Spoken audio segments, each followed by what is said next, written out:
Charlotte, North Carolina, a man involved in a car accident over the weekend went looking for help and wound up dead. He was shot again and again by a police officer who is now facing criminal charges. Mark Strassman tells us how it all started. It was 2:30 Saturday morning when 24-year-old Jonathan Farrell swerved off the road in a single car accident. He climbed out the rear window and knocked on the front door of this house looking for help. The startled homeowner thought it was a burglar and called 911. 3 police officers responded. When Farrell ran toward them, Officer Randall Carrick drew his gun and shot Farrell 10 times. The dead man was unarmed. Outrage this morning after a behavioral therapist was shot by an officer after he held his hands in the air, lying on the ground, his patient with autism sitting right nearby. 2 California police officers will not face criminal charges for killing an unarmed black man. That decision by the Sacramento District Attorney set off protests in the city already on edge.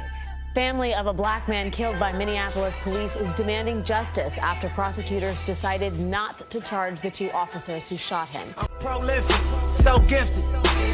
I'm the type that's gonna go get it. Out of that protest by Colin Kaepernick, 49ers quarterback knelt instead of standing during the national anthem at last night's game. He was not alone.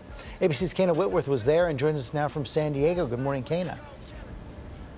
Yeah, George, good morning. One of Colin Kaepernick's teammates joined him in taking a knee, and a Seattle Seahawks player also didn't stand for their national anthem.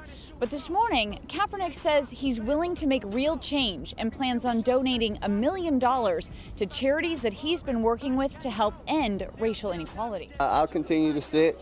I'm going to continue to stand with the people that are being oppressed.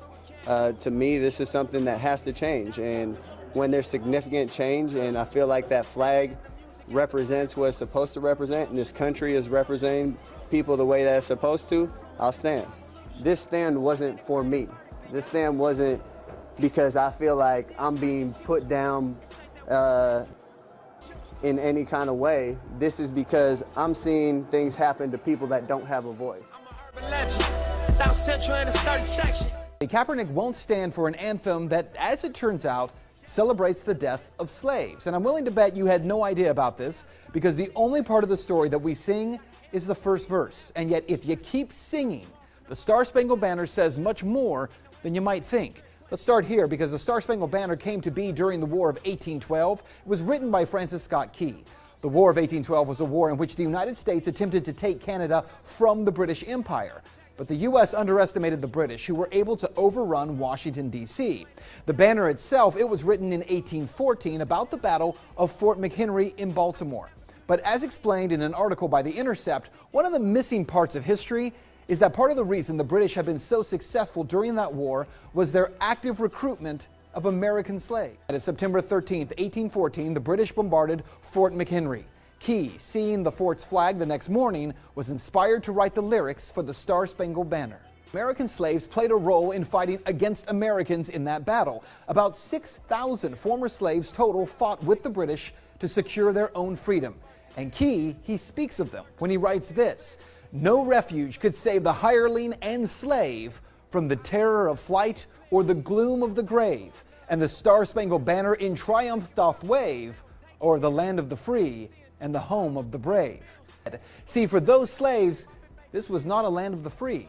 Reality check. During the War of 1812, there actually was one group fighting for their freedom. And the Star-Spangled Banner celebrates America's triumph over them.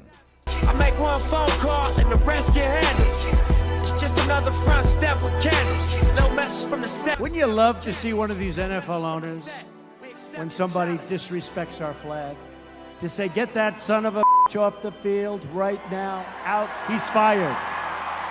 He's fired!"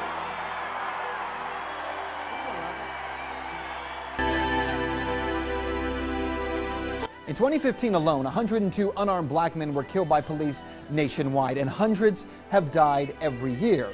2014, remember this guy, Eric Gardner? He was choked to death by police because he had sold loose-leaf cigarettes. No officer was charged. 12-year-old Tamir writes in 2014, he was shot to death within 2 seconds of officers arriving on the scene while holding a toy gun on a playground in Cleveland. And no officer was charged there either.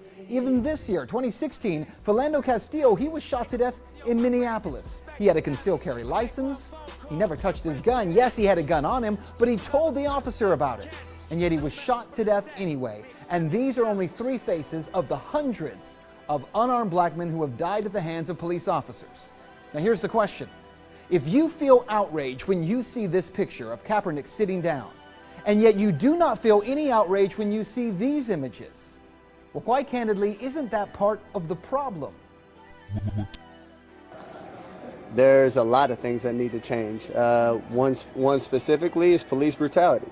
There's people being murdered unjustly and not being held accountable.